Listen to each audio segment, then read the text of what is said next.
आज का मोटिवेशन है कि never stop doing great just because someone doesn't give you credit. Sometimes हमारी लाइफ में एक बहुत बड़ा फलसफा यह होता है कि हम अच्छाई करना इसलिए छोड़ देते हैं क्योंकि हमारी अच्छाई को दूसरा व्यक्ति रिकॉग्नाइज नहीं कर रहा होता है। आपके भी जीवन में बहुत बार ऐसा होता है कि आप जिसके लिए अच्छा कर रहे हैं उसने आपके काम को पहचाना नहीं, है ना।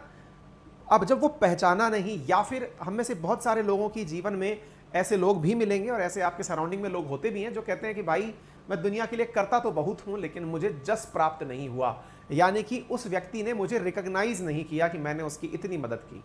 ये दुनिया का बहुत बड़ा दर्द है बाय द वे। बहुत सारे लोग वाकई में दिल से दुनिया की बहुत ज़्यादा हेल्प करते हैं, लेकिन जब क्रेडिट बंटने की बात आती है ना, अच्छा अक्सर मैं आपको बताऊं, इसमें एक बहुत इंटरेस्टिंग स्टोरी है। आप में से जो भी साथी ऐसे हैं जो कि आमदनी के रूप में यानी कि कमाई के साधनों के रूप में वो बेरोजगार की श्रेणी में आते हैं, तो बेरोजगार व्यक्ति की श्रेणी में जब वो आते हैं वो किसी अन्य व्यक्ति की सफलता के लिए दिन रात लगा देते हैं। दिन रात लगाने से मतलब है, जैसे मान लीजिएगा कि आप में से कोई भाई बंधु ऐसा भी हो सकता है जिसने कभी अपने जीवन के असीम कीमती क्षण अपने किसी दोस्त की सफलता के लिए लगा दिए कि भाई मेरा जो दोस्त है वो अधिकारी बन जाए, या मेरा दोस्त का बिजनेस चल जाए, या मेरा दोस्त चुनाव जीत जाए, या दोस्त के घर की परेशानियां दूर हो जाएं। आपने अपना कीमती समय और आपके पास जो भी सामर्थ्य था आपने उसकी सफलता में लगा दिया। लेकिन जब वो सफल हो गया और सफल होने के बाद में बात आई कि वो सफल होने के बाद जिस दिन अपना विजेता वाला भाषण देगा जिसमें वो ये कहेगा कि मेरी सफलता का श्रेय मैं इन इन लोगों को देता हूं, पता चलता है कि आपका नाम उस श्रेणी में उसने लिया ही नहीं। क्यों नहीं लिया? क्योंकि उसकी नजर में आप एक फेलियर आदमी हैं। जब आप एक फेलियर आदमी हैं तो ऐसी स्थिति में उसने आपका नाम नहीं लिया, और आपका नाम ना लेने पर आप में से बहुत से लोगों का दिल टूट जाता है। ऐसा लगता है जैसे पता नहीं मैंने अपनी जीवन का इतना समय उस व्यक्ति के लिए लगा दिया, गंवा दिया, लेकिन आज हालत यह है कि वो जब अपनी बातें करता है तो उसकी बातों में मैं कहीं नहीं हूं। ऐसा बहुत से दोस्तों के साथ होता है कॉलेज लाइफ में, और आज भी आपको ऐसे आसपास में बैठे हुए लोग मिल जाएंगे। इवन आप में से भी बहुत से लोग ऐसे हो सकते हैं। आप चाहें तो अपना दर्द कमेंट बॉक्स में बयान कर सकते हैं, लेकिन आप इस दर्द के साथ जिए मत। आप ये ना सोचें कि आपने किसी के साथ भला किया, उसने आपको अपना वजह से धन्यवाद नहीं दिया, है ना।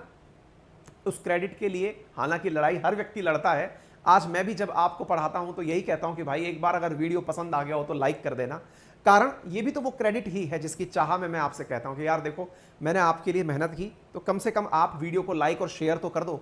ये क्या है अल्टीमेटली? ये वो क्रेडिट चाहना ही है।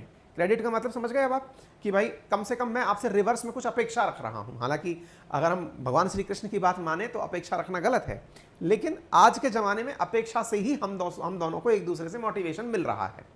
यथार्थ रूप से कहा यह गया है कि आप अपना काम इतना बेहतर करिए कि सामने वाले की आप जरूरत बन जाएं। सिमिलरली आप किसी के काम आए, ये आपकी अच्छाई है। आपने उसकी एवज में उससे कुछ भी अपेक्षा नहीं करी, ये आपकी महानता है। आप उसकी एवज में कुछ अपेक्षा नहीं कर रहे, ये मानकर चलिए प्रकृति के अंदर आपने जितनी भी भलाई की है ना किसी की, उसका पूरा की पूरा स्कोर कार्ड इकट्ठा होता चला जाता है। जैसे क्रेडिट्स होती है ना, ऐसी इकट्ठी होती चली जाती हैं क्रेडिट्स, और वो रिवर्स में आपको भर भर के मिलती हैं। इसलिए जीवन में किसी की भी अच्छाई करने में देरी मत करिए। आपको जब मौका मिले किसी की सहायता करने का, जानने वाला हो अनजान हो, आप सहायता करिए। उसी व्यक्ति से आपको रिवर्स मिलेगा इसकी अपेक्षा मत करिए। लेकिन हाँ, ईश्वर आपको जरूर मदद देगा, ये आप आश्वस्त रहिए, क्योंकि वो किसी और के माध्यम से आप तक आपकी जरूरत की चीजें पहुंचा रहा है। ये मैंने प्रायोगिक रूप से करके देखा है।